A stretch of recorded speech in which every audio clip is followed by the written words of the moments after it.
I'm gonna close the window. Hold on. Quizás podríamos decir esa noticia que queríamos dar, ¿no? Antes Sí, que comience. sí, para que todos sepan, ellos van a estar en Latinoamérica para hacer shows en noviembre. Los detalles todavía están confirmando, pero sí van a estar por si hay duda. Y Argentina Rock and Pop ya puede comenzar. Hi, Fran. How you doing? I'm My great. name is Marcelo. My name is Marcelo Torabe Martinez from Rock and Pop Argentina, Rock and Pop Radio. Hey. Fran, when you listen to this new album, LA Times, what is the most important difference between the others records? The first impression you get when you listen to it. Um, well, I think this is a do or die record for Travis. We had to make we were trying to make one of the best records we've ever made. And I know every band says this and it's just so yawn, like, oh, but our careers are on the line. You know, we this is a career defining record and we had to make an amazing record and I think we have. I think it shows. I think you can hear it in the record. I think you can see it in the videos. I think you can see it in my hair. I It's think you, cool. I like. I think you can see it. If you could see us performing, we just supported the Killers. This is our last night with our friends and the Killers. If you could see us on stage every night, you'd see it. Um, Most bands don't get a chance to get to reach 50. Most bands don't get a chance to reach 10 albums. And if you do get the chance to reach 10 albums, you really have to make it count. And I think we have. And that's the difference. Thank you very much, You're Fran. welcome. Thanks, great question. Thank you. Recitales Argentina, el próximo. Hi, Hey, hey, how are you? I'm good. My name is Agustin from Argentina. I have two short questions. Mhm.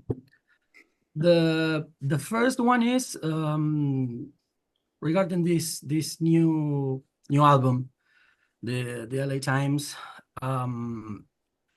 Was there any song that you or the band that didn't make it, that almost didn't make it to the cut? Was there any song that uh, how to put it? I Um, understand. I know what you okay, mean. okay. Yeah, loads. There's loads of songs.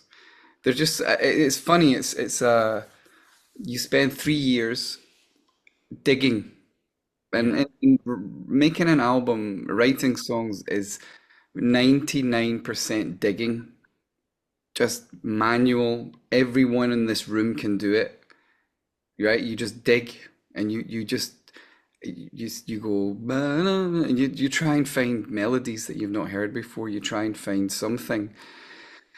And then at the end of it, you have a big pile of stuff, and then you go through it and you go, this is shit, this is good, this is shit, this is good, this is shit, this is shit, this is shit, this is shit.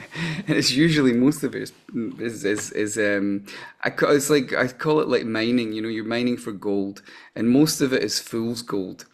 You can a lot of the time I think that's maybe if there's a skill in songwriting, it's recognizing the ability to recognize when something's legitimately good, that's got something in it. A lot of the time you can kid yourself on and say, oh, this is great because I'm singing it and I wrote it and so therefore it's amazing. But I'm very, very self-critical. So we've got a lot, there's a lot of casualties um, lying on the floor, and we have these 10 songs that I feel represent us, me, and the band as best as possible at the moment. Okay. My follow-up is why taking so long coming back to South America? I get that you're coming in November. Yeah.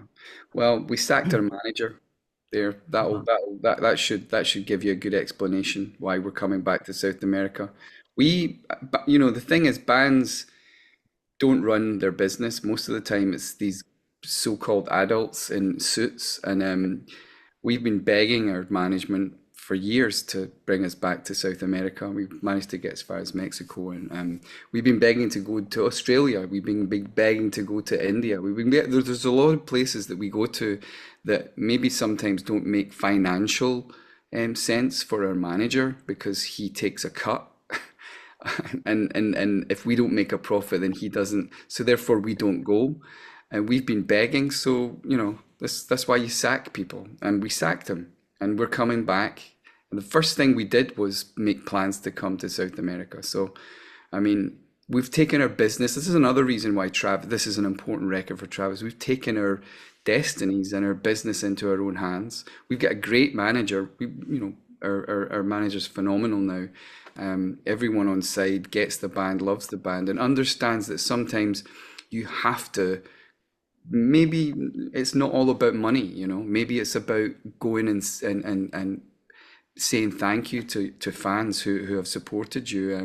And it's never to us. We've never thought about money, and I don't know if that's a good idea. But I think for Travis, we've the most important thing is love. It's humor. It's life. It's playing songs for people, and all the business part.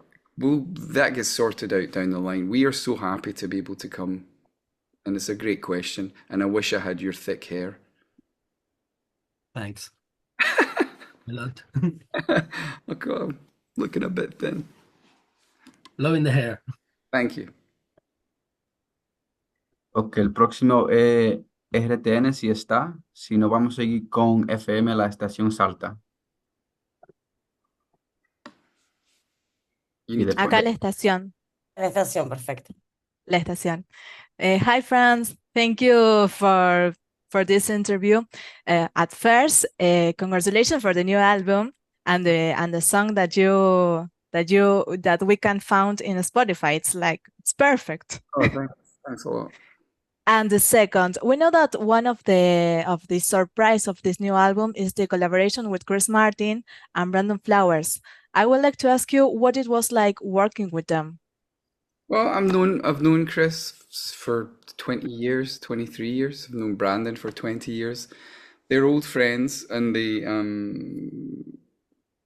it was very nice. I mean, I called Chris to help me with the running order of the album, and he was very complimentary about Raise the Bar, which is the song you're talking about.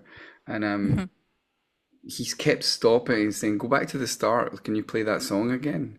When we were listening to all of the songs, and when we got back to his house, he played it on piano, and he sung it. He had remembered the lyrics, and I called him a couple of days later, and I thought, oh, maybe you could maybe sing on the chorus, because it's like a big, it's a big gang of people singing. And he suggested I ask a few other people, because he'd been talking about some Donna Summer song, which she brings in a lot of her kind of famous, cool musician friends, and then no one's like credited. It's just it's known a thing. And the only other person I know is Brandon, and so I called Brandon up and said, "Hey man, would you mind, throwing your voice on this?" And he said, "Sure." And they did great. I mean, it's lovely. It's nice to have these folk who are really, really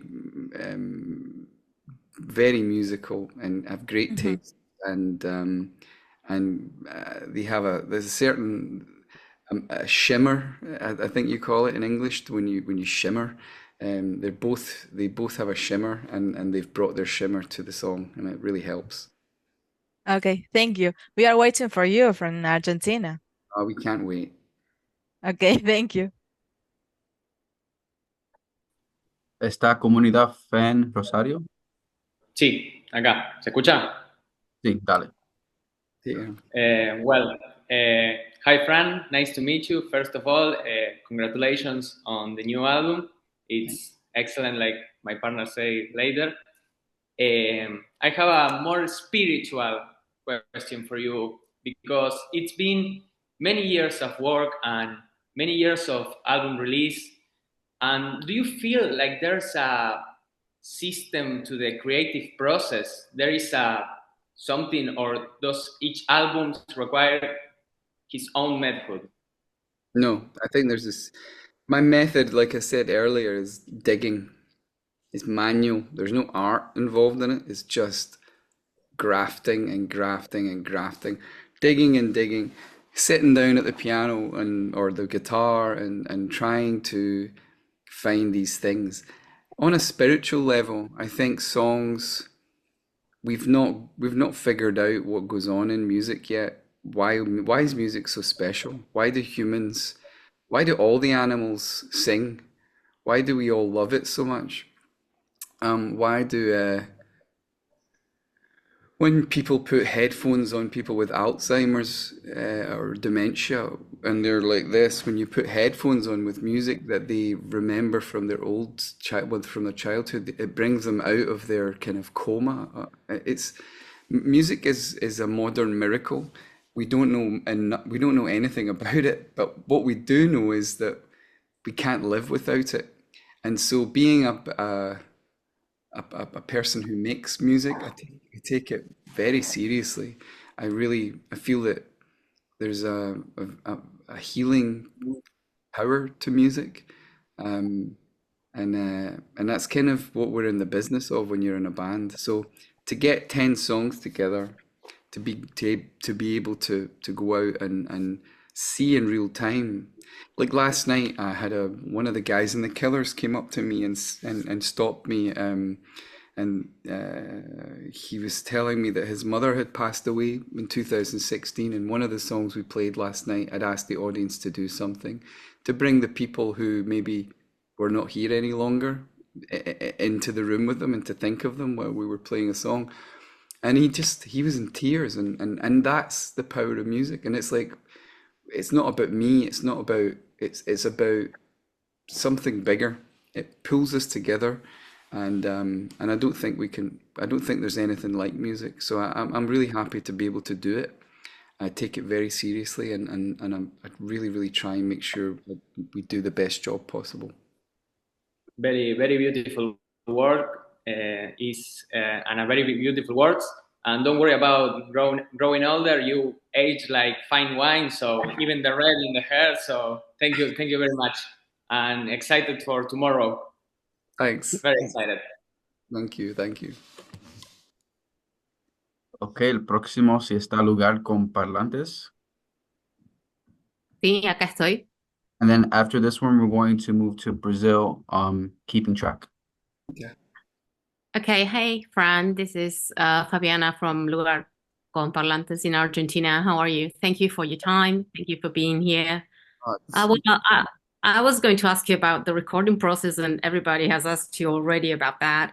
So I have like two different questions. The first one is, after, being excelling at so many things and being an artist, and what is it that keeps you motivated up until now and keep going? What is it that gives you, that push to keep going? It's a great question. I think, right, so I was talking to someone the other day about it, and I was picking like 4 moments in my life and just thinking about like me, like I was thinking about being at school and the person I was at school, and even then teachers, educators were like, "Oh, he's funny, he's a funny little one."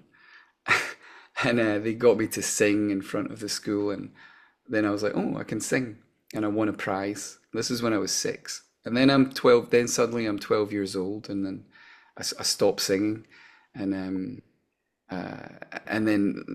later on I join a band and start singing again because no one else in the band will sing, and we get up and we sung a song about. I wrote a song about the headmaster in our school, like making fun of him, and in the school talent show, and it really I saw an audience of people for the first time reacting, laughing, and it was that thing. And my teachers at secondary school, again, they were like, he's got, there's something about that wee guy. And then cut to a few years later when I was like maybe 17, and I was again on an art course. I sung in front of a group of people and made everyone cry. And this is like, I was like, wow, you can make people cry. I can make people cry. That's weird. And then cut a few years later to us walking onto a stage headlining Glastonbury, in the Pyramid stage on a Saturday night, and seeing 150,000 people singing "Why Does It Always Rain on Me?" And I'm still the same little guy, you know? I'm still that same person. So you ask what is the thing that keeps me going? It's the fact that I've never lost touch with the person that I was when I was 6. I've never lost him. I'm completely I feel like I'm completely I have a direct line to that person. Um, they're me, they're inside me, and I still approach everything with the same, you know, I'm an optimist. Yeah. Yeah, I'm optimistic, and I think you call it in English, I'm full of beans. I'm just like, and I know the funny thing is everyone that I meet who ends up doing well in this crazy business, they're kind of got the same little thing. Like Brandon's got it, Chris has got it. You know, we're just like, again, shimmery. You know, we're just gonna a little bit like that. Yeah. Well, thank you. Also, you're mentioning about you're playing with Killers now, right? And the first time you came to Argentina, you played with the Killers here, and I was there. Totally I blew was, the stage. yeah, 2000, Were you? 2007. I was there. You played with Star Sailor and with the Killers. That was amazing. That was an amazing show. Do you have Yeah. any memories Oh there? yeah, we completely blew them off the stage because we came on with the Argentina strip, Yeah, and I know. and the place went bananas. And I remember looking before we even played a note, we'd won the gig. I remember looking round and seeing Ronnie and Brandon. They're like they couldn't because they don't they're Americans, so the football they don't get how big They that don't is. care. They don't care. Well, it's not that they don't care. They do care because last night, did you see what they did last night in Britain? Yeah, I Um, did. I was there, I was standing on the side of the stage, and it was like England won. The crowd went crazy. Bang went the big cannons of confetti, and they went into Mr. Brightside, and the place went fucking crazy. So they get it. They get football now. Okay. So you have good memories. Thank you so much for your time. Can't wait to see you in November. Oh, thank you. Thank you. So next up is Keeping Track from Brazil. Are you guys here? I'm here. You guys listen? Yep, go for it. Hi, friend. How are Hi. you? I'm Beatriz from Brazil. Thank you for having us, and congratulations for the album. Thanks. So I just want to know what's the background story from the album process that people have no idea about, a curiosity, but it's a memory that has a place in your heart. Well, I've said that this record is very it's very sort of personal album, and I think it's personal because there big things have happened in the last few years of my life. The last time these giant big things were happening was before we made The Man Who. My grandfather died, who was like my dad, and it was big. Losing him, when you lose someone that huge in your life, it's like it changes your tides, you know, it changes. It's like losing the moon. What would happen if we lost the moon, you know, our moon? So he went, and that was big. Then the band moved to London. We sacked our manager. Back then, we changed the lineup of the band. We got Dougie in. A lot of big things were happening, but it was time for big things to happen. And sometimes you decide to make them happen, and sometimes they just happen, because that's just life.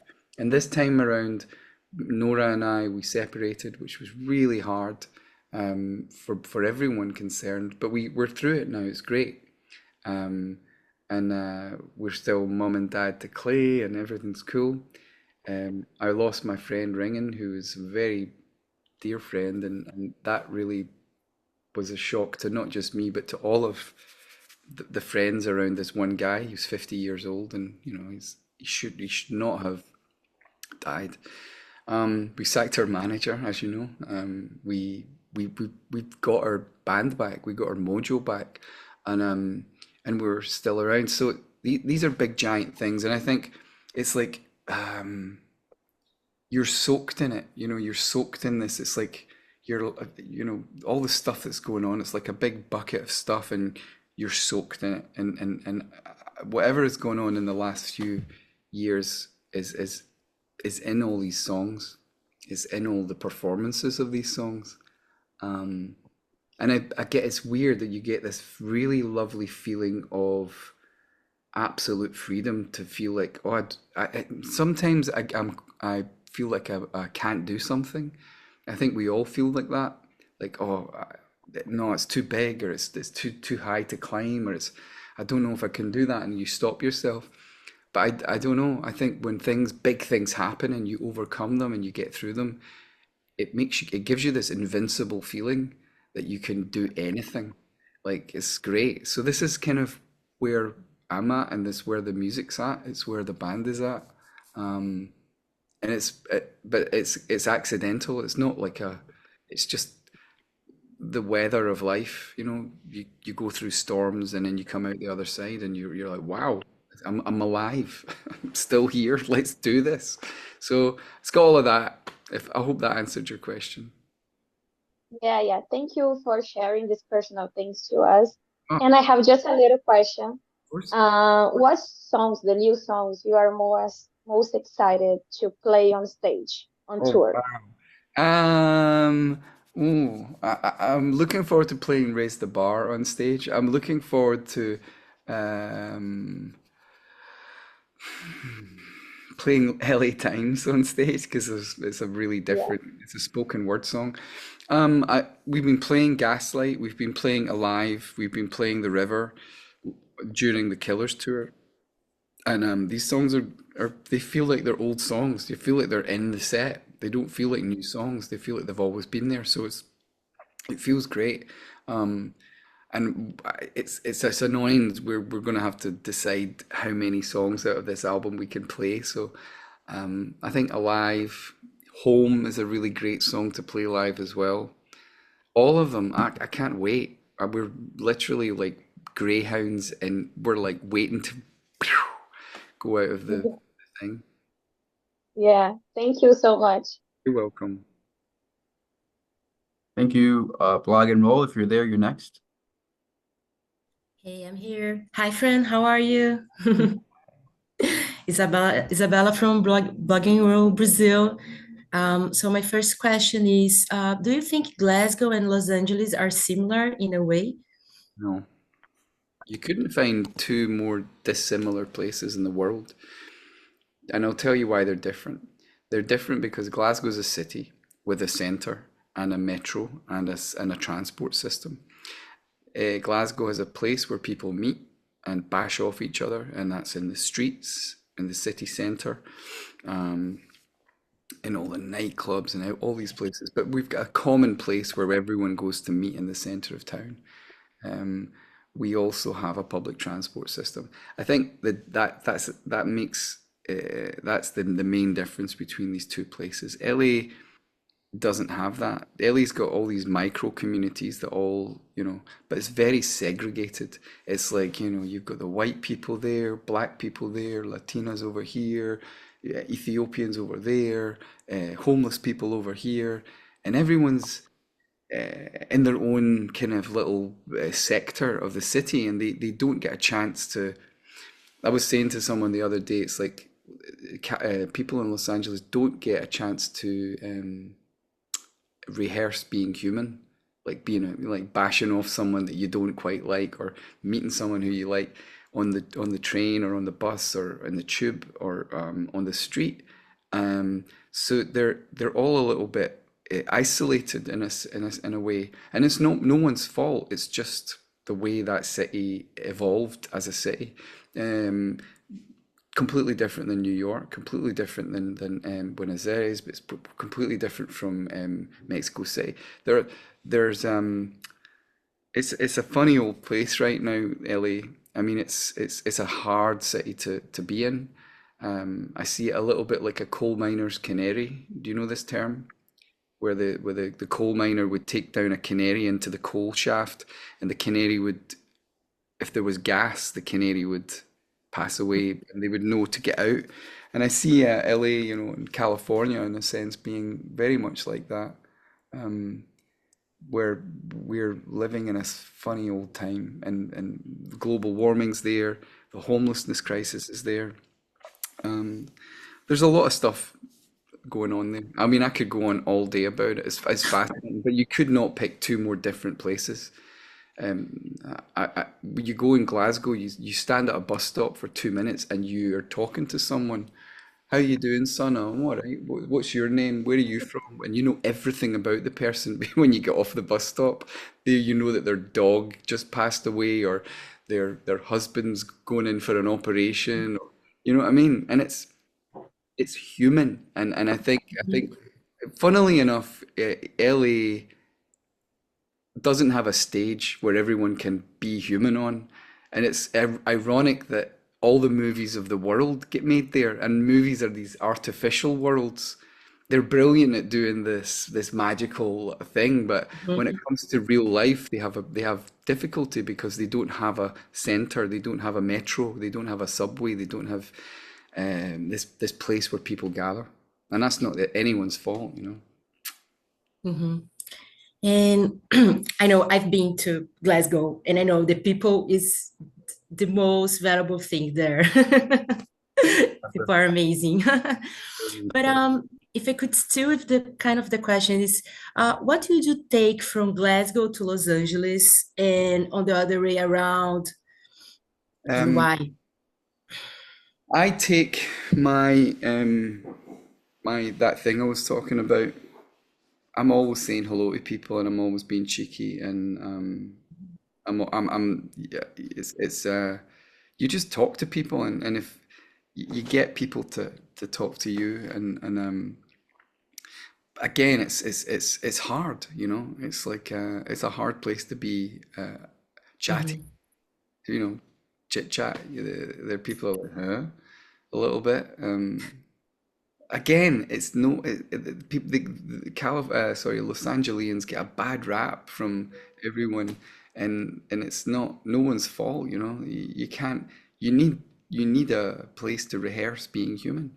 You know, you need it. You need to meet people that you don't know and you've never met, and just be bashing up against them. And no one does that in LA. Everyone's in cars. Walk down the street in LA and you're just like, you can have people are like, wow, why are they walking? They're weird. It's like, well, I've got legs, that's why I'm walking. Yeah, exactly. I've been to both places and I totally agree with you. Fran, thank you so much for your time. I hope you have the best with your new album. Thank you so much. Thanks so much. Thank you. Tracklist from Brazil, if you're here, you're up next. Hi, I'm Claudia from the Brazilian website Tracklist. Very nice to meet you. Hello. So I have one question. If you could pick a favorite song for this new project, which song would it be and why?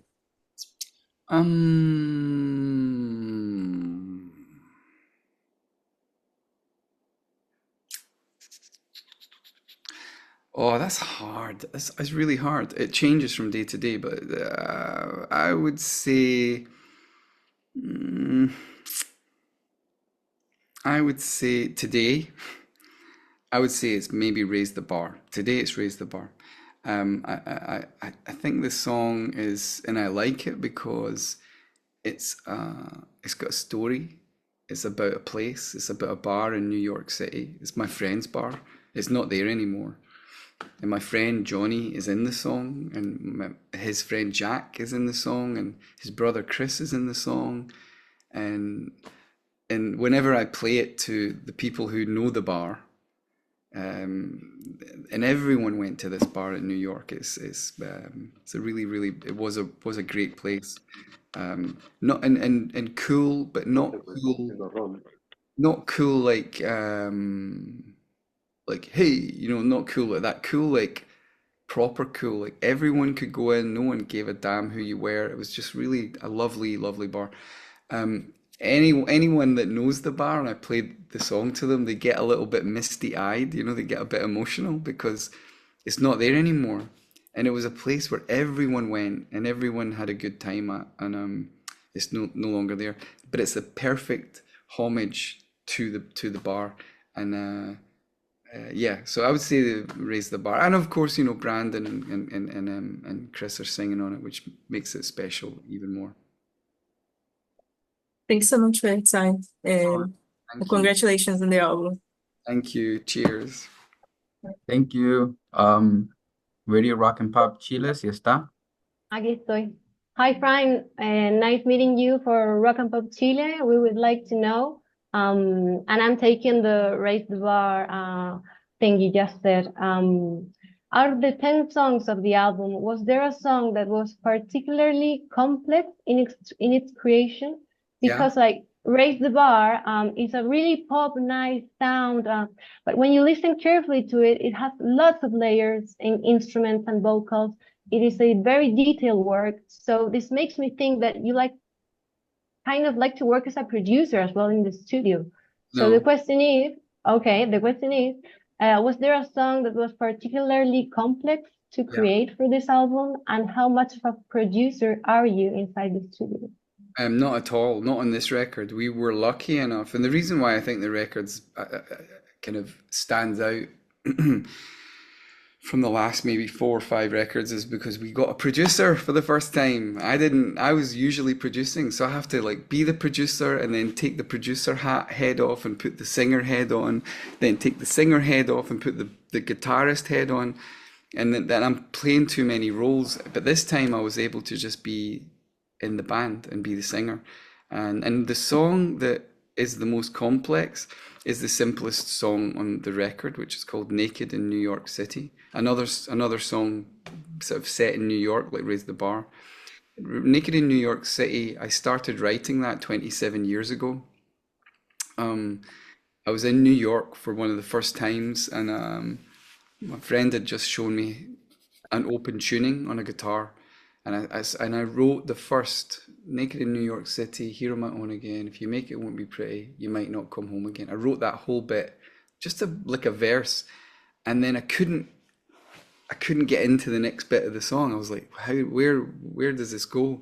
And so for the last 27 years, I sort of put it on a shelf in my head, and then I'll come back every 6 months to try and take it off the shelf and write, okay, let's try and write this. Let's try and get into the next room of this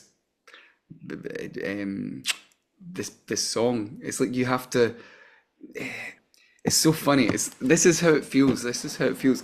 It feels like you're like doing like that and you're trying to find the door. It's like an invisible door into the next room of the song.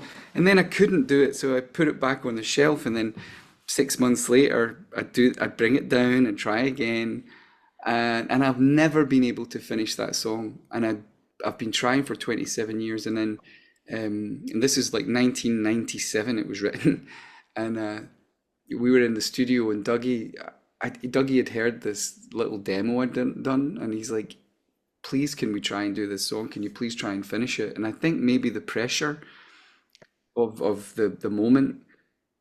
I took it off the shelf and I'm like, I'll have a go, and I managed to finish it, and I finished it in, I think, in about 10 minutes. After 27 years, I finished it in 10 minutes, and then Tony, the producer, he's like, right, go and record it. Go in the room. And we went in the room, and he's like, I want you to play it live. No, one take. And I'm like, I've just learned it. I don't even know it. I don't even know the song. And he's like, learn it and then play it live. So I played it live, and where's that noise came from? someone's with Sorry, please be on mute if you're not speaking. I believe it's someone's with Marcelo. radio shopping classes, I believe. Was that it's gone quiet again? So I went in and so maybe 30 minutes after it was, so it took 27 years to write, 10 minutes to finish. I waited maybe 15, 20 minutes learning it a little bit, and then it took 3 minutes to record. So when you listen to Naked in New York City, you're hearing like a song that's just been written, but it took 27 years to write it. And but you're hearing it live. There's no cuts. There's no I'm playing. It's all live, and the Tony made it sound lovely. He gave it a sort of nice mix, but it's live, and that's why it's hard to do, because we recorded it 8 times, and I think the third take, because every single time I'd just get to the end of it and I'd fuck up. I'd be like, oh my God. And I did 2 takes perfectly, was take 3 and take 8. And 3 was the best one. So we went with take 3. And it's one whole thing. There's no tricks on it. It's all just when you hear it, it's me sitting singing into a mic, and that's it.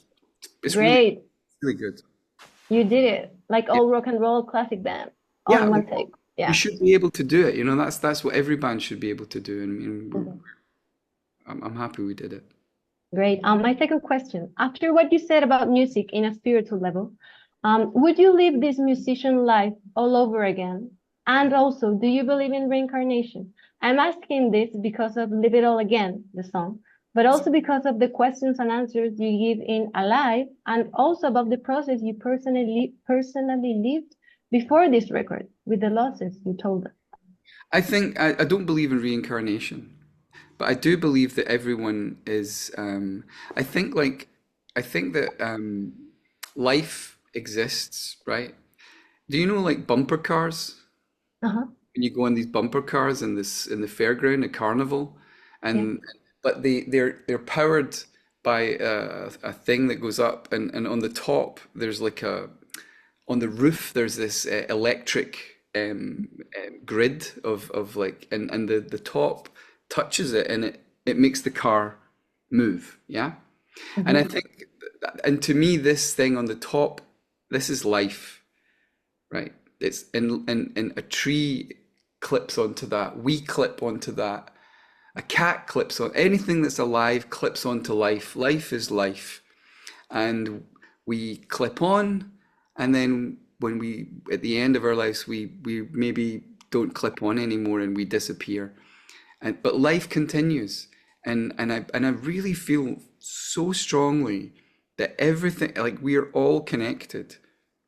We're all particles. I mean, it's like we don't even understand the big, I mean, maybe physicists understand it better than we do, but everything is particles. Everything is at a tiny level. It's all connected. So, and I think maybe that's why music, because it's vibrations in this soup, if you like, why music is so powerful, and because it's about moving. It moves through things in a certain way, and about so yeah, I don't really believe in I don't think I'll come back again. I really don't. My point in the song was that when you meet someone and you fall in love and then you fall out of love, you should never look back on it and say, God, I wish I never did that. I don't have that with anything in my life, because every single decision, good or bad, that you make in your life gets you to where you are. And right now, right here is where I am, and right here, right now is where you are. And you should embrace it and be in the moment and be just be happy you're breathing, you know. Take a big deep breath and go, wow, I'm alive. Because like I was saying, my friend passed away. And when someone close to you dies, death walks past you and you feel him or her it just walks past you, and it puts its hand on your friend's shoulder. It puts its hand on your grandfather or grandmother's shoulder. It puts its hand on your cat's shoulder. I've watched people pass away, and it's like, wow. And I've watched people come to life, and it's like, wow. So life and death, these things, these gifts that we have, but I don't really think I think death is a weird, I don't think we die. I don't, because life continues. Like that, life is this thing, this energy that's just that we hook onto, and it's always there. So I don't know. I'm still trying to figure it out. It's a really good question. Let's go out for dinner and talk I, about ha- it. I have more questions, so maybe when you come to Chile, you can come to the radio and we can talk live there. Thank you very much, Fran. Yeah, thanks for your question. Thank you. Radio Concierto de Chile, ¿sí está? Sí, acá estoy. Dale. ¿Me escuchan? Sí. Well, hi, Fran. Hi. First of all, I wanted to say that I had the chance to actually listen to the record and I loved it. Oh, great. Especially, I hope that you spontaneously combust. That was my fave. Yeah, it was great. But I loved the whole thing. It made me really emotional. So I read on a statement that you said that this is your most personal album since The Man Who. And I wanted to know why is that and where that inspiration come from. You have like I've always talked about like your experience as being like tea leaves, you know, and each little micro experience, this experience, everything that you go through in your life, from the tiniest nothing, like you don't even think about, to the big stuff, like people passing away or you having an accident or big stuff. All of those things are tea leaves, and you put them in your tea bag, and then you pour in the hot water, and then you get this cup of tea. And the cup of tea reflects what was in the bag. So if you've got chamomile in the bag, you'll get chamomile tea. If you've got Earl Grey in the bag, you'll get Earl Grey tea or English breakfast tea or whatever. And I think that so with life, it's like all of the experiences one has. When you pour that hot water in, the tea that comes out is a mixture of all these things. And I think that this record is personal because I've had a lot of strong tea leaves happen in the last 4 years, a lot of big stuff, and it's got a lot of flavor, and it's very strong, and I think I think so it's like I say, it's in the performances of the album. It's in the way I play the guitar. It's in the songs. It's in my voice. I stopped smoking 4 years ago. I stopped smoking. That's great for you. I know, and I wouldn't tell anyone to stop. Everyone seems to be smoking around me. It's driving me crazy because I'm like, oh, I want a cigarette. But I won't smoke because I know it's doing my voice really good to not smoke. So my voice, everything's affected by everything that you go through. So that's why it's personal, you know. That's why the album is got this thing about it, and maybe the other albums didn't, just because there was not so much going on, you know. Yeah, I get it, and thank you. And my other question was related whether if you would come to Chile or South America, but you already said that. So I guess I want to ask you, do you have any memories from your visits to Chile? You've come here 3 times, I believe. Do you remember anything, or South America in general, maybe? We of course, I mean, I remember I actually remember the last night, we got really drunk on these drinks in the bar. They were like sour drinks. I think they were called Pisco Sour or something. Yes, we drink that here. Pisco And sour.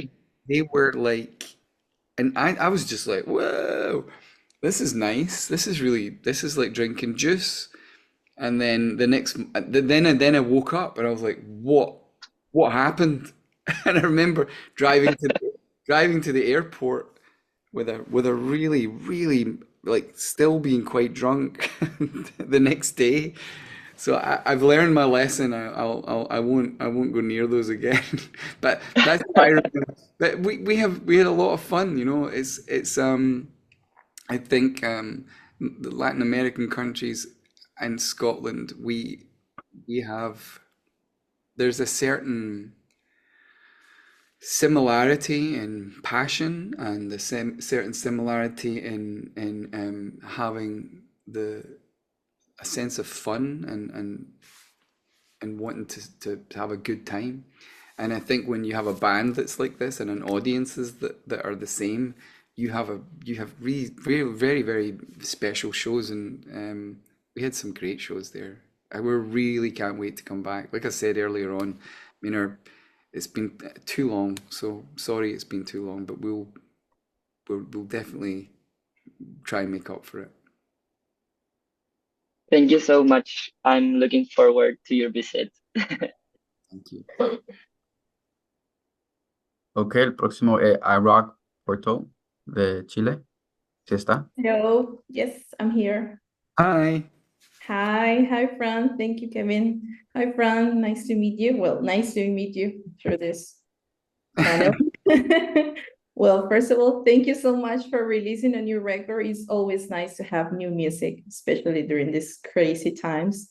So I have two questions for you. My first question will be, would you consider that at some point after so many albums, in your case, 10 records, it gets difficult to find more inspiration for composing new music? No, not at all. It's just as hard. It's as hard now as it was when I was 14 when I started trying to write songs. And I remember when I was 14, I remember trying to write one of my first things and just going, how do people do this? And cut to me when I'm like last year trying to finish this record. I'm like, how do people do this? I mean, honestly, I think maybe if I'm better at anything, I think I have more patience now because I realize that it literally is.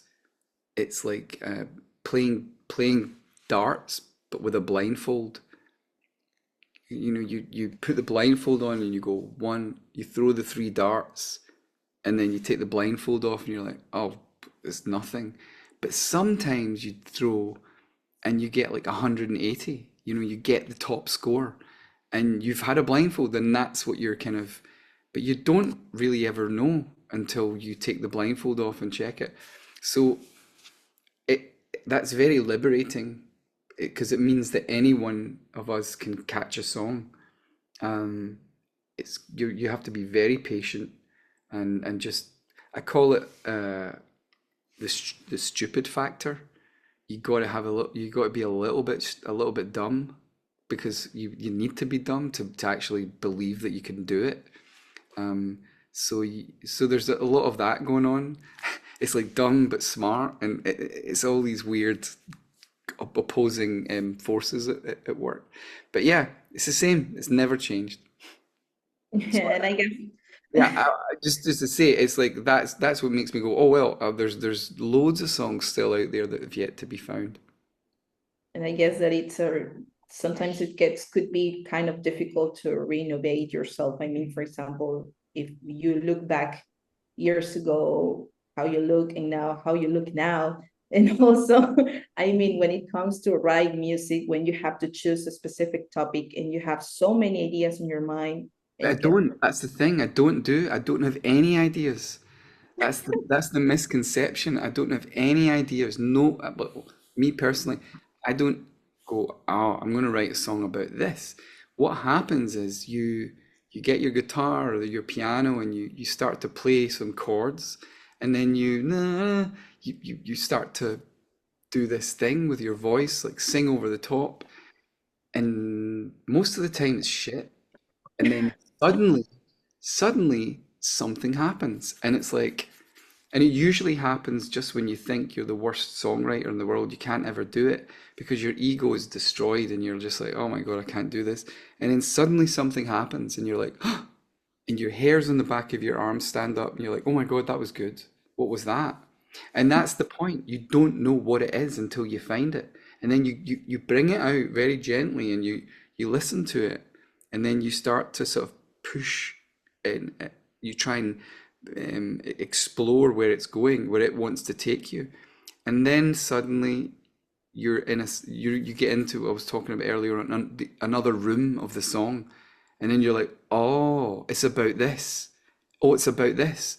But before you write the song, you don't know what it's about. It's like I say, it's blindfold. You do not know. It's like fishing without, you don't know what fish you're going to catch. It's like, could be a shark, it could be a whale, it could be a tiny little fish, it could be a boot, it could be a shoe. You don't know. And so I never go in thinking, oh, I'm going to write about this.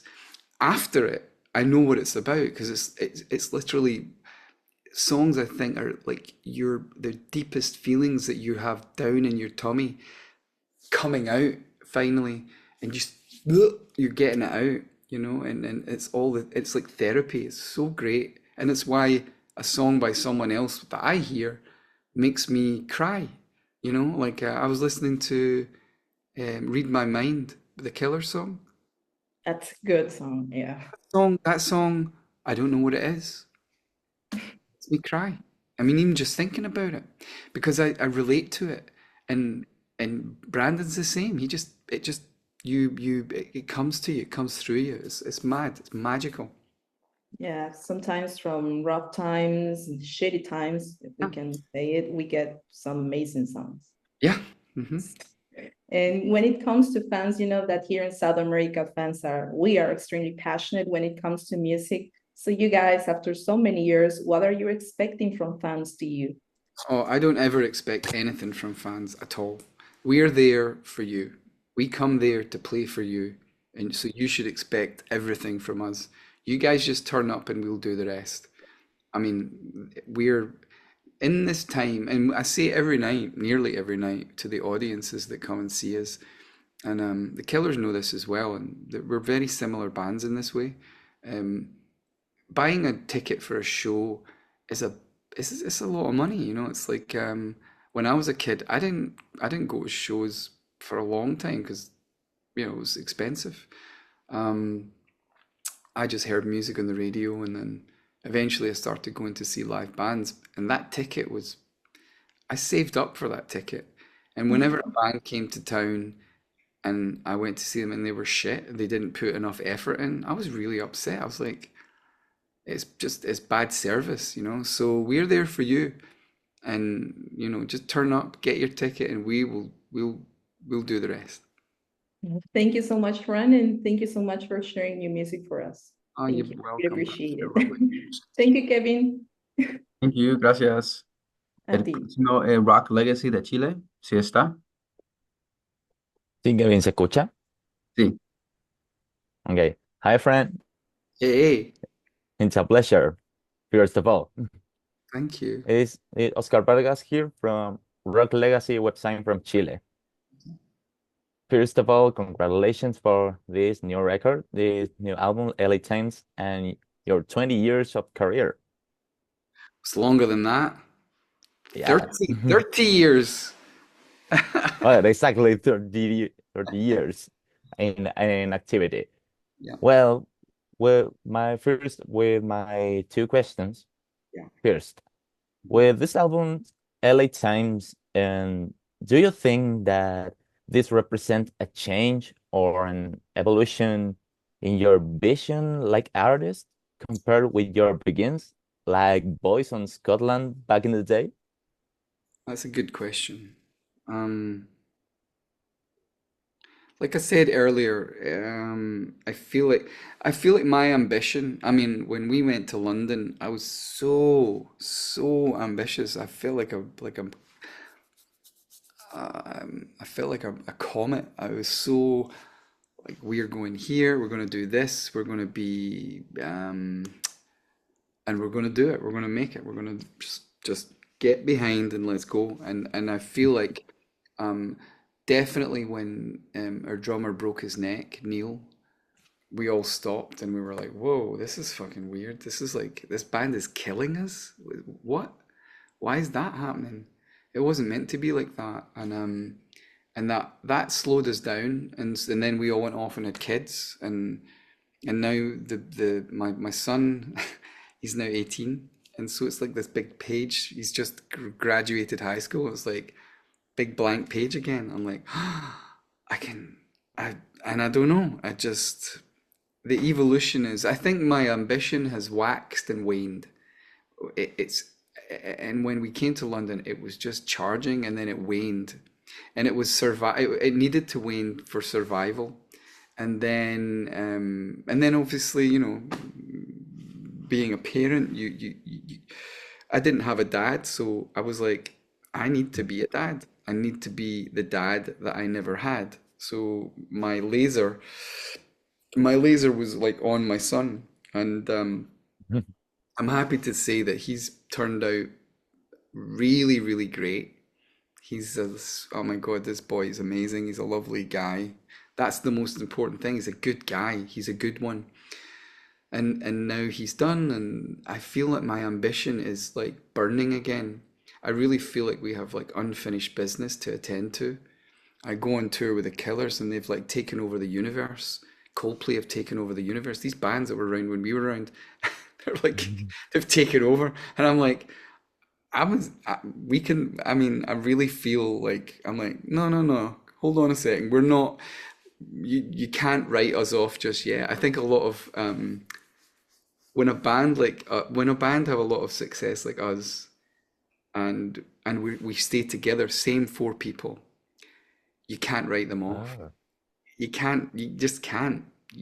Especially not when I'm in that band, because I'm one of these people that are just massively tenacious and don't stop. I mean, it's just ridiculous. But so evolution, yeah, I guess so. I guess we're evolving. But I've definitely got my ambition back. And it feels great. It feels good to be on stage, and we're playing amazing. I don't know if you've seen there's like photographs from this tour, and it's like, whoo, it's good. It's really good. Like it's been great. I mean, yeah, I mean the Killers going on after us, they're like, because we're really going for it, and we're a good band, you know. And the thing is, sorry, Yes. one other thing I have to point out is that, you know, we're living in a time where bands are using more and more and more backing tracks. When you go and see Yes. a live band, there's a lot of backing tracks. So when if the band were to stop, the music would still be continuing. Travis do not do that. We're very like pure about it. Like we'll if there's maybe a backing track, you know, the cello at the beginning of Why Does It Always Rain on Me, then we play the song. If anyone stops, if a lead comes out, if I accidentally step on something by accident, it goes off. We stop playing because we're playing live music, and that is so fucking important because everyone's gotten used to this backing track thing but that's not, it's not where the magic of music lies. Nigel Godrich, one of the greatest producers in the world, the reason why his records sound so good is that he captures bands playing live in the room and overdubs just a tiny little bit just to make it a bit better. But what you're hearing is real people in a room playing all at once, shitting themselves, going, who's going to make the first mistake? And when you go and see a band playing live in a room, yeah, that's what you're seeing when you come and see a Travis. When you buy a Travis ticket, you're seeing live music, you're seeing live friendship, because we've been friends for 33 years.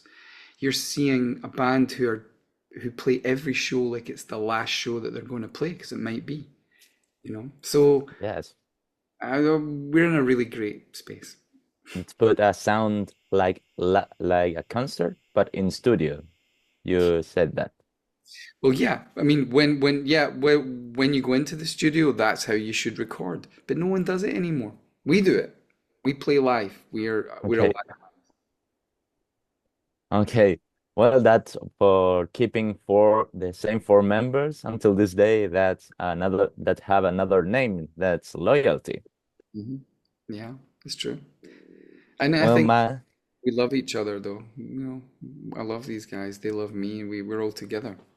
So why there's nothing's come along big enough to break us up. And we've had a lot of shit thrown at us, so we're still together. well, that's good. My second question it's the next.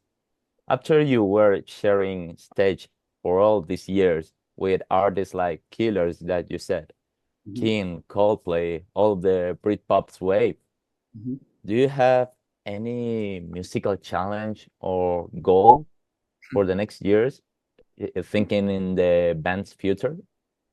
What do you mean, collaborations or something, or what? Well, after all these years that all the age of music that you lived, Yeah, yeah. is there anything we want to do? Anything else that we want to do? Um, yeah, we've been playing in front of very big audiences with the Killers. Travis need we're really really good in front of a big audience, and so we need to get to that point again, and we're gonna keep pushing to get to that point again. And it's again it's all about songs. I just want to keep being able to capture these little things that are flying around invisible, and so to me that's all I want to do. All the other stuff that comes with it comes in the song's wake, and if you can try and write the best song you can possibly write, then everything else falls into place. Yes. Well, that's all my questions, and thank you for that. We hope to see you in Chile very soon. Looking forward to it. Thank you, gracias. El Gracias, Kevin. próximo Radio Online de Colombia está. Colombia está ahí. Si no, vamos a seguir con el Sol de México, si está. Hola, aquí está el Sol de México. Ok, puede ir comenzando. Hi, congratulations on this new record. And how's it going? Good, thanks. Well, we were talking about this over 30 years of Travis. What does it mean to you to think that the band at some point has become a part of a soundtrack of an entire generation and inspired many other bands and musicians to make their own music? Yeah, it's great. It's so nice because it's a sort of cyclical thing, because all the bands that inspired us, and then we inspire bands, and then they inspire us. The bands that we inspired inspire us. Like it's funny. Like, take the Killers for instance. They played. I think they played one of our songs when they first started in a band, and then they became this big band, and now we're coming on tour with them, and I find Brandon very inspiring. He's very infectious and sweet guy, and Ronnie as well, really brilliant. I love their work ethic. I love they're tenacious, and they're very very professional, and it's inspiring.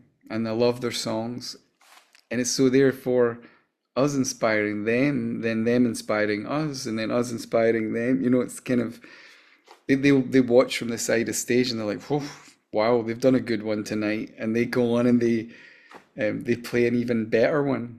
So it's always I always think Dave Grohl said a really nice thing once.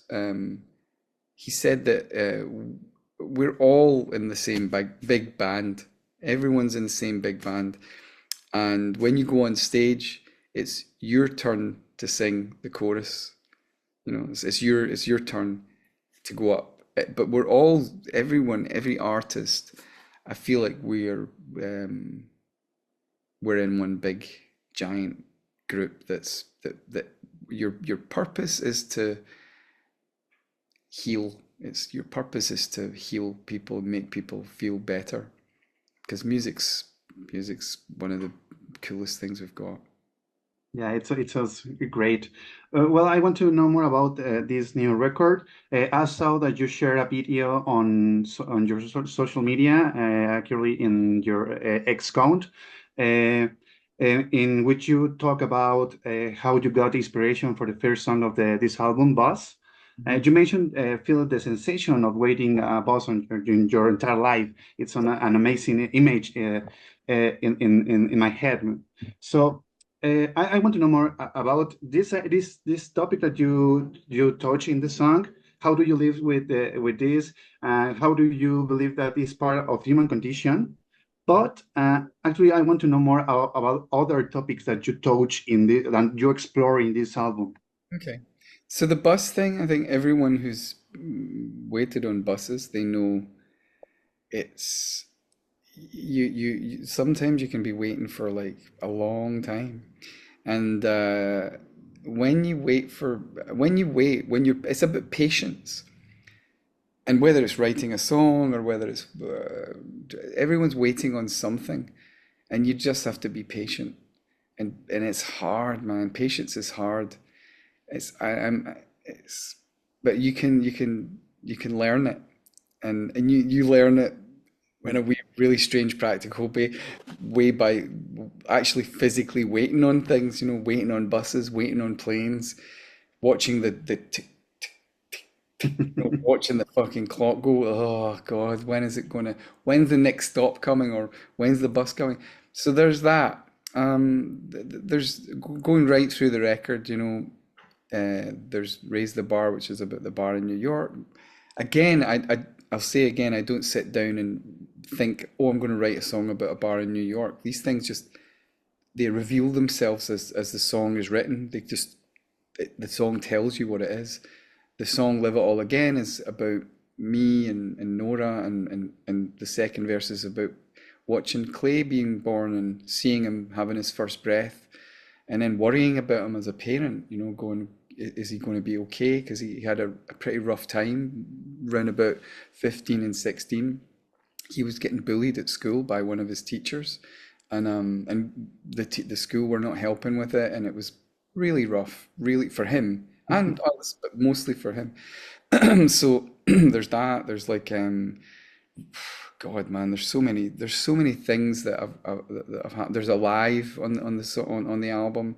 Gaslight, which is about being gaslit by someone for a long time, and it's about taking the power back from those people who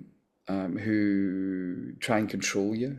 Alive is telling myself, get out of bed, breathe, you're alive, don't stop moaning about stupid, useless, rubbish, nonsense. Just get up and do it. Hold on a second, my phone is ringing. And it doesn't ring anymore. And Home is a song. Oh my God, you fuckers. Yes. Yeah, where? Right, can you put her on? I'm doing press. I'm not. Okay, no sound check. Bye. Sorry about that, guys. Oh, I'm going to miss sound check for you guys. Well, thank you for your words, and we are so excited to see you in your upcoming show here in Mexico. Thank you, friend. Yeah, thanks so much. Cheers. Gracias. Ok, el próximo es Exa FM. ¿Está? Nos quedan 3 más, ¿no? ¿Qué? Porque veo ahí que si no se pierde la prueba de sonido, dijo. The sound check.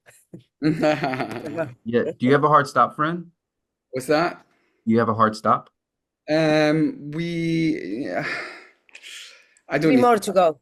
I don't. I don't need the sound check. It's fine. We've had like 6 shows in the same venue for like the last week, so I don't think we need a sound check.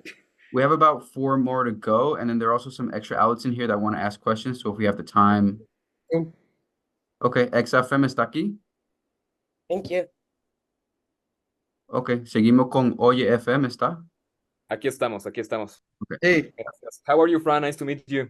Hey, man. You look like a really nice guy. You're welcome wherever you want to come to our radio station. So, thank you. My name is Emilio from Oye 89.7, and I want to ask you, Fran, you are coming to Mexico this year, to the Corona Capital 2024. You already came in 2019. So what can we expect as Mexicans? Because Mexican fans love you guys. Like I said before, like we're there for you.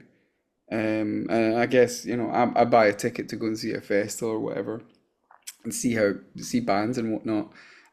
But I want those bands to come and play for me, you know.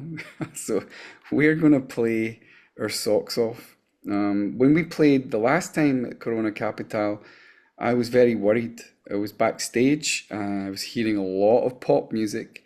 I was hearing a lot of backing tracks. And I was like, shit, man, are we in the right festival here? You know, but I didn't realize that Franz Ferdinand were going to play, that the B-52s were going to play, that the Strokes were going to play, that who else was playing? It was like everyone was playing, but in the evening. So all this pop music was happening during the day, and I'm going, how can I was thinking, God, I mean, how can we compete with pop? Pop's really hard to compete with because of the backing track, you know. It's just like, because it's like massive karaoke. And anyway, it was, so we went on stage at Corona Capital and I was really nervous. I don't ever get nervous, but I was like, oh my God, I hope this is, and we walked on stage and it was insane. It was like one of the biggest crowds we'd played to in years. And it was like, it was cosmic. It was amazing. So I now going back this time around, I really feel like I know what to expect, and we're going to be I think we're the penultimate act on one of the nights, and we're going on before the headline, and I would hate to be the headline to go on after us, because we're going to give them a run for their money. Okay. So I'm sure it's going to be a nice show, Fran. Oh, So you're welcome wherever you want to come to a radio station. And my next question is, I mean, that must be a dream to play in a big festival. So you already achieved many goals in your life. So what are your next goals, Fran? I mean, what dreams remain to be achieved? Well, I want to headline Corona Capital. I mean, we're moving in that direction. I think that we took a long time to be dads and look after our kids, and or I did, and I think I've managed maybe just to have enough gas left in the tank. My tank feels pretty full actually, to have a good, maybe another 3 albums, at least 3 albums left in me. And so I really feel like we really have a lot. We didn't get to where we needed to get to for whatever reason at the time, and but I feel like I'm in the mood to go for it. So headline Corona Capital, headline Glastonbury again, like, you know, play these like Wembley Stadium, do all these shows that we wanted to do back when we could have, but we situations and circumstances were like, no, you can't do that just yet, you know. So we're getting another chance. Great, Fran. Thank you very much, and nice to meet you. Yeah, man, you too. Congrats for your album. Thank you. Thank you. Próximo a Mix FM, ¿están aquí? Yes, I'm here. Thank you. Go for it. Hi, Fran. At the beginning of the press conference, you said that before making this album, you had like you lost your grandfather and you lost a friend and you broke up. And do you think a broken heart has more inspiration than a happy and a loving heart at the time of writing? Yeah, I think a broken heart is sadness and trauma and heartbreak and all these things. They sharpen your pickaxe, they sharpen your chisel, they sharpen your tool, and you use that tool to dig with. And I don't know if you've ever noticed the people who have had the hardest, most traumatic, horrible times seem to write better songs and seem to have be able to dig deeper than other people. And I think that's because they're digging with something that's been sharpened by sadness. And like you look at John Lennon's songs, um, McCartney as well, for instance, both those guys lost their mothers when they were 14 years old. Now, I I mean, I can only imagine how devastating that must be to lose half of your universe when you're 14. Right when you absolutely need your mum most of all, you lose it. You lose them. They're gone. They're never coming back. And that to me is the equivalent of like a nuclear bomb going off and the hole that it blows in your life. You're literally, you don't even have to dig, you're it's just there's diamonds, there's gold, it's all there. And you can they were this is why these guys wrote these songs that we're still listening to today, and they still move us because they were devastated, and sadly, if you have a really lovely life, I'm afraid that you probably I don't know anyone that's had a lovely life that's making really, really heartbreaking songs, because you have to experience it. You have to know how that feels. To when you sing, it's like in your voice. You're again going back to John Lennon when he sings about his mother in those songs on Plastic Ono Band, like "Mother, you had me, but I never had you." I mean, I never heard you. it's unbelievable, brilliant songwriting, but more than that, there's something else going on in his voice, and it's just like, so yeah, I am, I'm lucky. I've had medium trauma, but I've had enough to definitely sharpen my tool enough to write some half decent songs. Thank you. My second question is before and now, how things are going and how things are done are very different. Like this press conference by everybody's from a different country, Yeah. and what do you prefer? This kind of new ways of making music and press conference and things, or the old times? What do you prefer? The old times in person, or now? Like we're doing this press conference Well, today. this is kind of cool. I think this is good because I get to like see you. I used to hate doing Owners. a phone call because you can't see me, and so much of a person is in the way they're talking. You can see what I mean, and so I like this. This is good. Recording in a studio has not changed for me. Has not changed for us at all, apart from it's digital and not analog. But if tomorrow all the digital equipment was to become obsolete and we only had analog, we could easily go back to that. It's no problem because we play live. We're a live band. So that hasn't changed in the slightest. Songwriting hasn't changed either, so that's cool. I still do exactly the same as I ever did, which is just digging furiously for years and trying to find wee shiny things in the dirt. I think we're living in a really strange time with social media. That's a whole other conversation. But the one thing that hasn't changed is a good song. If you hear a good song, wherever you hear it, if you hear it on if some futuristic device that's not been invented yet, you know, or you hear it on a watch, or you hear it on your glasses, or I don't know. It's still a song, you know. It's still someone's wrote it in their house or in their bedroom or wherever they wrote it, and it's making you feel something. So, at the absolute base of it, inside everyone's brain, when the song reaches that place, it's the same. So, I, it's all the same to me. It's still the same, and it's still just as hard to have a hit song as it was 20, 30 years ago. Thank you, and looking forward to hearing you back again here in Mexico. Thank you. Thank you so much. Great questions. Thank you. Canal 11 está.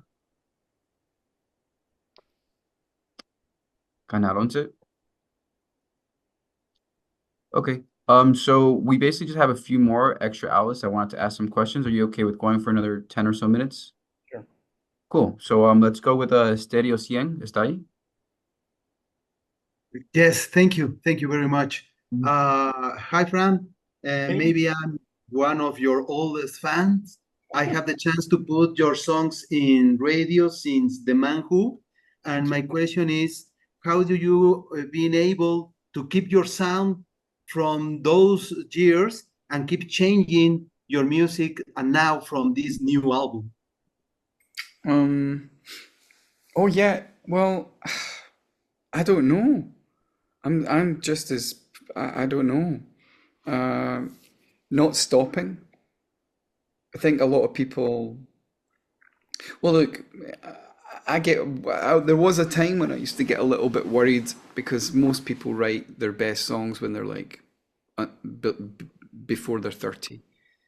And I was always determined to not let that happen with me. And I definitely, once I went over 30, I was still writing pretty decent songs. I could still pull a few really big ones out of the hat. And then there's a lot of songs that are just okay, and that's fine. But I was given encouragement when you know, like writing Closer. What other song would I say was up there? Closer. I can't think, but I was given confidence. I mean, I'll be honest with you. I really feel like from about 2008 till from about 2009, 10 till about now, or until about 2020 or 2019 or 2017. So what is that?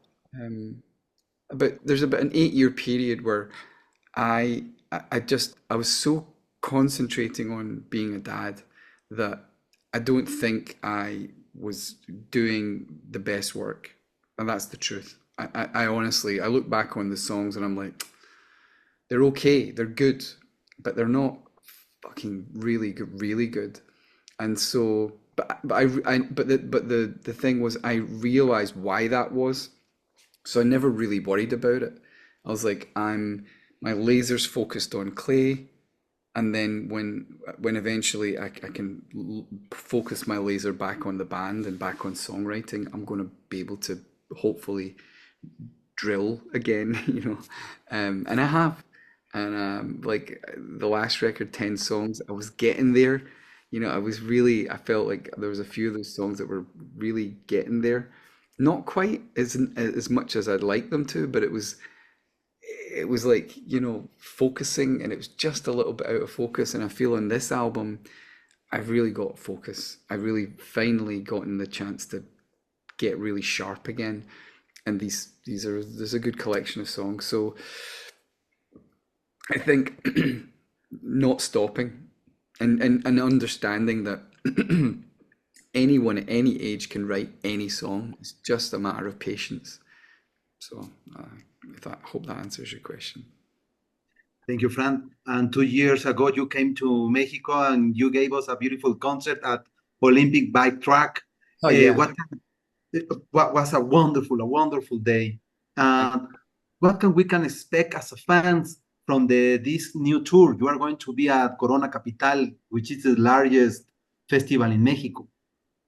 Well, I've been really hard on the band. Like, I'm like, I mean, and as a leader of the band, I'm like, guys, this is this is a make or break album. This is every single performance we do. You have to go out like it's the most important thing. And we've always kind of had that, but we've never really said it. And I think, I don't know, it's been really like the tour with the Killers has been really nice because it's like training. We've been in training. We go on for 45 minutes. It's not really a long set, but you get into the zone of being in front of a big bunch of people. Um, and I don't know, we've sort of turned up the heat on whatever it is we do, so everything's a bit tighter. Weirdly, the playing, the way we're playing right now is really good. Again, it's that thing, four guys that have been playing together for nearly 30 years, and it's got this really nice, it's tight, but it's loose, it's casual, but it's to the point, it's heavy, but it's light, it's sad, but it's happy, it's heartbreaking, but it's joyous. It's brilliant. I mean, I don't know how we do it. It's got all those things in it, and you're seeing four people who they love each other. My band, and I know I've met every band, pretty much, and I've never met a band like us. I don't. There's no band like us. Nobody can touch us because we've got this bond that's so tight. And we just got lucky. I know it's like meeting a girlfriend and going, "Oh my God, I love you," and then you marry them, and then you like fucking stay together for 100 years, and you have like your fucking diamond sapphire wedding anniversary. You're like, people are like, "How have you managed to stay together for so long?" And you're like, "Because I fucking love this person." And we've met three other people, and we all right across each other, me to Neil, Neil to Dougie, Dougie to me, Dougie to Andy. It's such a nice thing. And when you see it live, it's you can't it's really like, whoa. It's pretty special.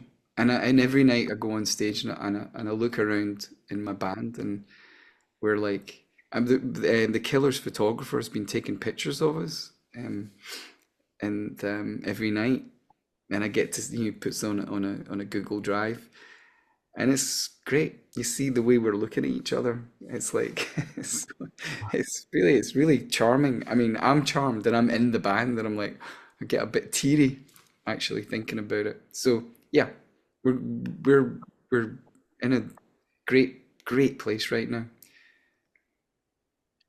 Thank you, Fran. Thank you for your music. Thank you. Thank you. We have three more. So next up is Excelsior from Mexico. Azul está ahí. Hola. Hey. Hey, Fran, how are you? How's it Hey. going? I'm really good. Good. So, Fran, I had the opportunity to listen the album completely from the beginning to the end, and it's just amazing what you did with this new album. But I have something very, I am very curious about something. All the songs sounds like, this had this feeling like you are living in a different age. I mean, it sounds sometimes like 70s, sometimes like 90s. So it's so interesting and beautiful how you mix all these sounds, and it makes these sensations that you are traveling in the time with the songs. But for me, what it's something that make me very, very curious is your studio. It's just near the Skid Road in Los Angeles, and it's one of the most interesting and dangerous places in LA. So I really want to know if this has something to influence this this sounds. I mean, the Skid Road is something that has all these edges inside, and it looks like it lives sometimes in that edges. So I really want to know if this environment influence you because you are near the Skid Row. Yeah, I'm in it. I've been carjacked in Skid Row. Yeah. I've come to come to get into fights with people in Skid Row. I don't know. See, here's the thing. When you write a song, a lot of I'd love to write. First of all, I would love to make a record that was really cohesive, but I can't do that. I just can't because I don't write albums like that. I I go from song to song, and every song that comes out, it arrives and it's like, hello, and I'm this, I am Gaslight. I go ring dink a dink a dink ding, and I'm gonna be like this, and I'm gonna have horns, and this is me, and I'm like, okay, and then so another song comes along like raise the bar, and it's like I'm in a bar. It's cold out. It's cold outside. It's warm in here. Where are you, Fran? Where are you? It's cold outside. I'm like, oh, where would that be? Oh, it's in a bar. And then you sort of, and so it has a vibe to it.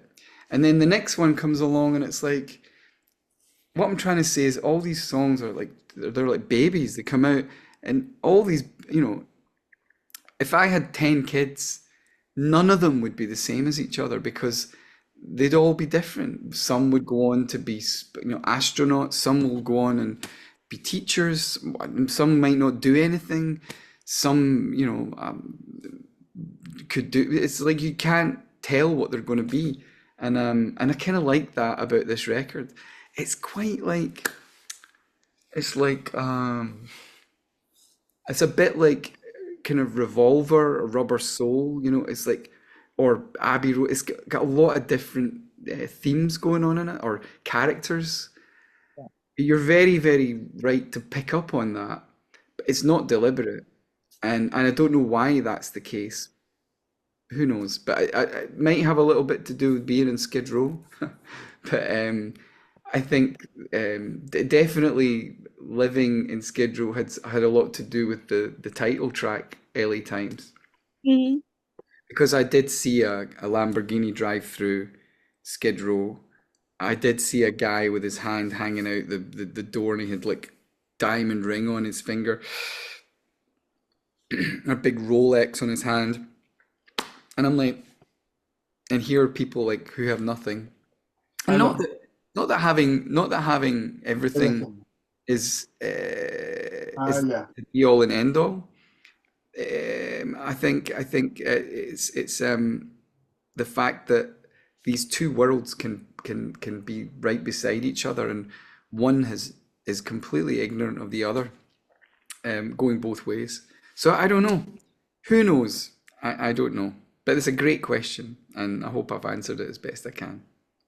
Yes, thank you very much, Fran. And I'm very happy that you're coming back to Mexico. And I'm very curious because if you're going to play here in the Corona capital in November, is there any chance that maybe at the beginning of 2025 you come with a solo show here in Mexico? Like a Travis show, yeah. I would love to. We're right now we're figuring everything out, where we're going to go, what we're doing.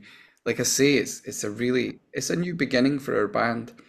Where we seem to be having a bit of a renaissance, and taking charge as well. So we're getting to do things that maybe we weren't allowed to do before because it didn't make enough money for certain people. But now we're going to do them. We can raise some money for you. Yeah, Don't worry. I don't care. We'll definitely be coming through. But Just come. Yeah, Just just come again. as long as you can make us all dinner, that's fine. We'll come. Okay, great. We Feed have a the deal. bag. Feed the bag. Okay. Thank you, Fran. Thank you very much. Thank you. Thank you, Azul. Colonia Records, ¿están aquí? Sí, yeah, here. Hey. Hey, Fran, how are you? I'm good, man. Really good.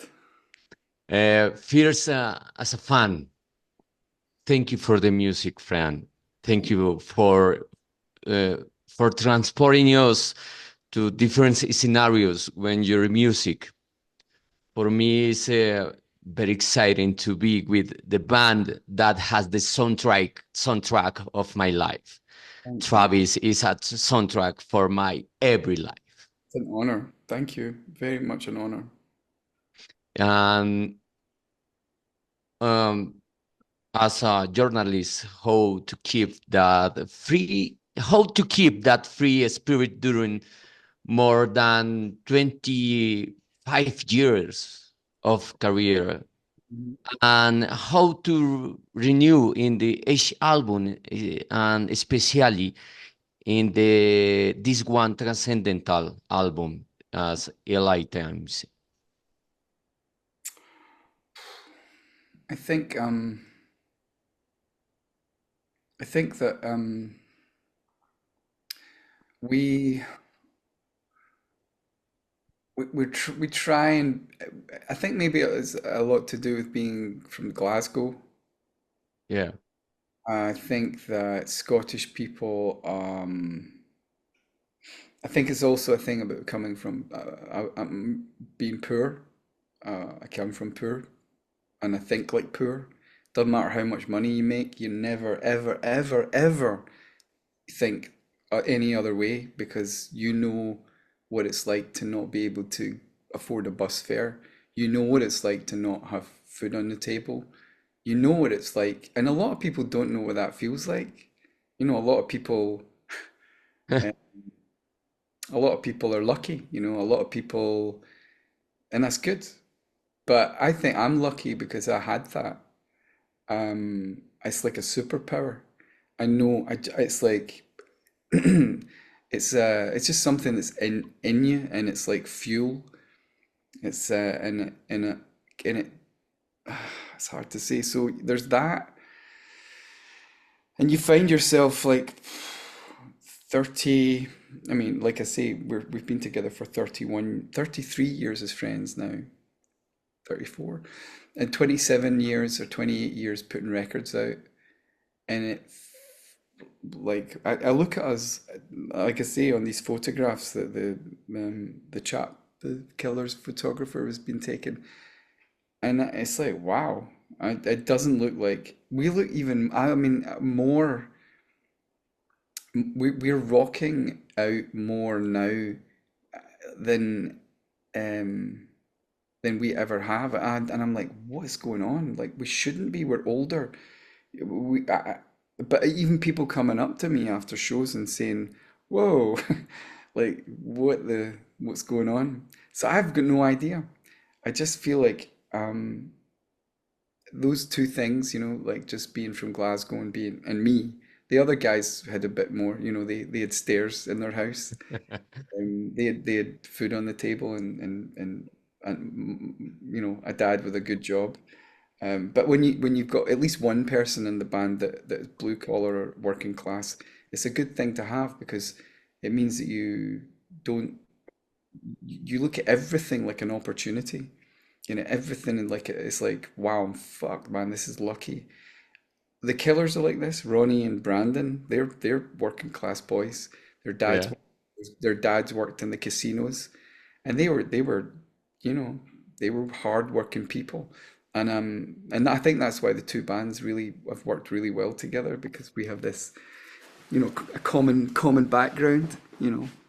Anyway, but yeah, we're just, yeah, we're still here, still getting on with it, and not stopping anytime soon, hopefully.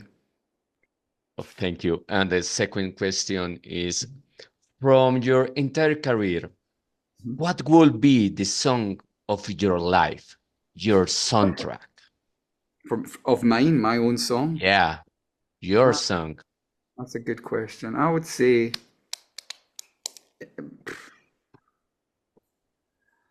I would say, this was a song in the Invisible Band called "Indefinitely," and I like that. I like I think that's probably the song for me. That song's definitely.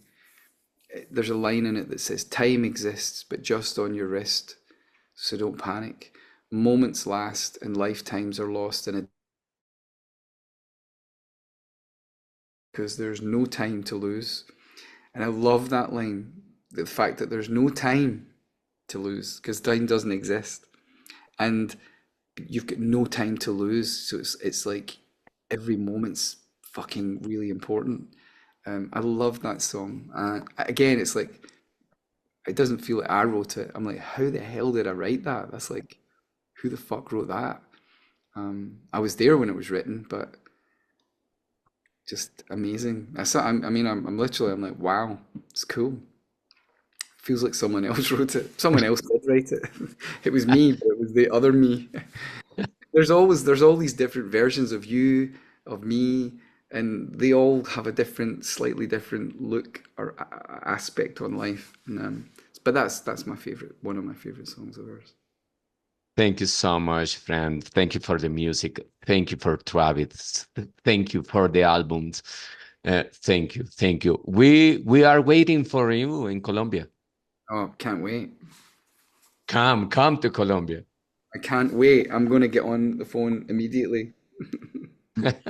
Thank you. Thank you. Gracias, Juan Pablo.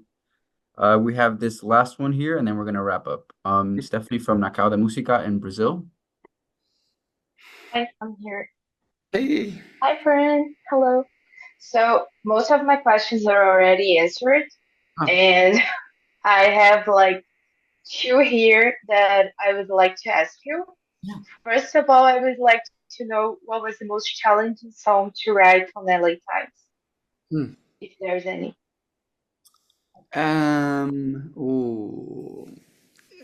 Raise the bar, probably. Raise the bar. Yeah, okay. Because Raise the Bar, so Raise the Bar was, they had a verse, they had a chorus, and then another verse, and then a chorus, but it needed to have another section in it.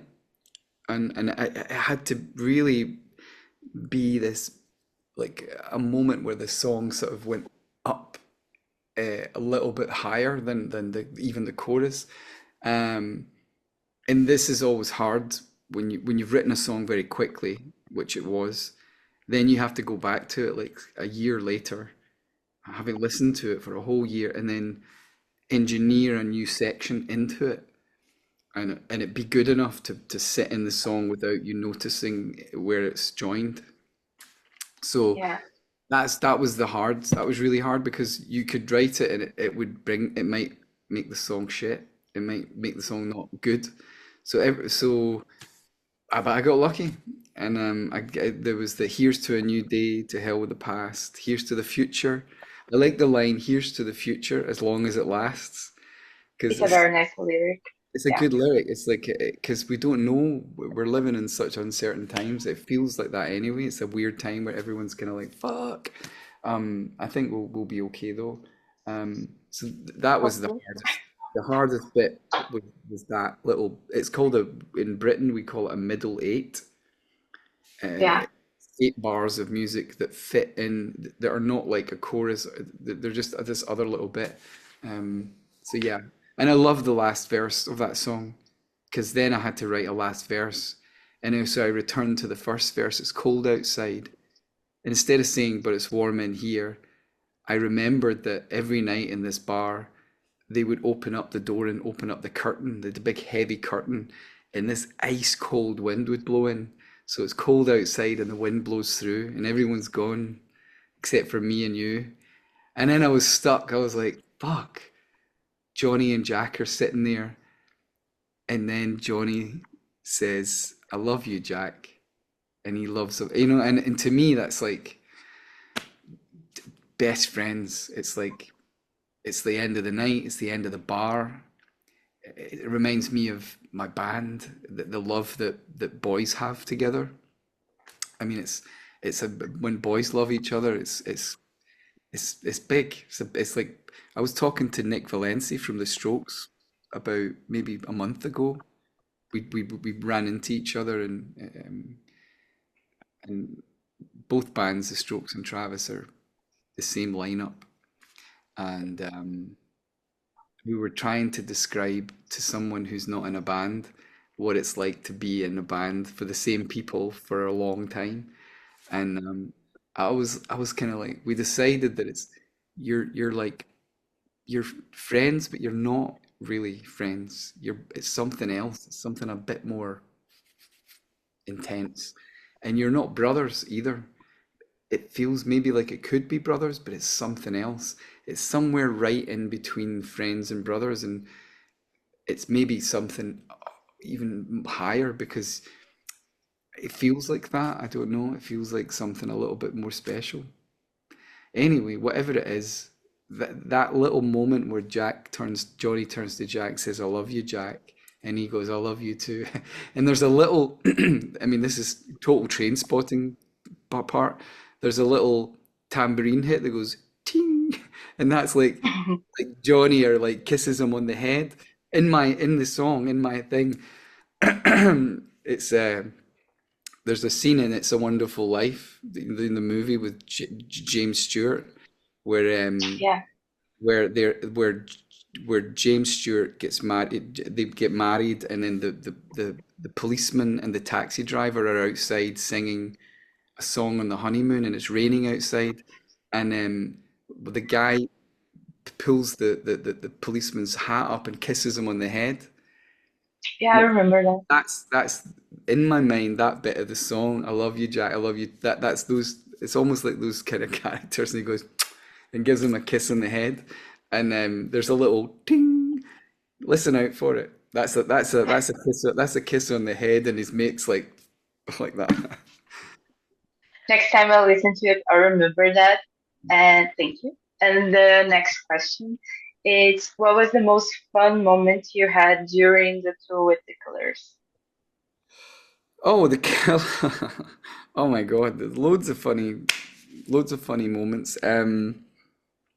Well, I had afternoon tea with Ronnie. We went to a Victorian tea, old Victorian tea room in Manchester, and where you get like pots of tea and cakes and little sandwiches with the crusts cut off, and that was quite sweet and funny. Brandon came up and we did a duet together in Glasgow. We sung a song called "Somewhere in My Heart" by a band called Aztec Camera, who were from Glasgow. And then I did a workout one day with Brandon, and he is a badass man. And I could not move the next day. My body ached. Ah, but That sounds fun. the whole tour has been just charming and lovely, and everyone on their crew is great, and everyone on our crew is great, and everyone's gotten on really, really well, and it's our last show today, and so Yeah, no. yeah, I don't know. We're gonna. I'm kind of sad actually. I haven't really thought. But I was saying to Ronnie last night, I was like, "Oh my God, this is the second last show," and he's like, "Don't say it, don't say it." It's cool. It's rare you find two bands, that are similar and that go on well. They're lovely. Yeah. Thank you very much for your answers, friend. I wish you a very nice launch of the album, and thank you so much for your album. We can't wait to see you in Brazil in November, hopefully. So yeah, lots of kisses from Brazil. Bye bye. Thank you. Thank you. Thank you. Thank you, everyone, for your time. Fran, thank you so much for your time. I know it was a long one, and I appreciate you being on here for us. Sorry for being late, guys. That's not like me. I just got the time wrong. No worries. Thank you, everyone, for being here. I'll send out the recording for this after this call. And Fran, best of luck on your shows and the album release tomorrow. Okay. Thanks, everyone. Thanks, everyone. Bye. Thank you. See you in Latam. Have a great one. Thank you. Thank you. Beautiful album. Thank Beautiful you. album. Thank you so much, guys. Thanks, Fran. Lovely. Bye. Bye. How do I switch it off? How do I do it? Leave. There it is Thank- down.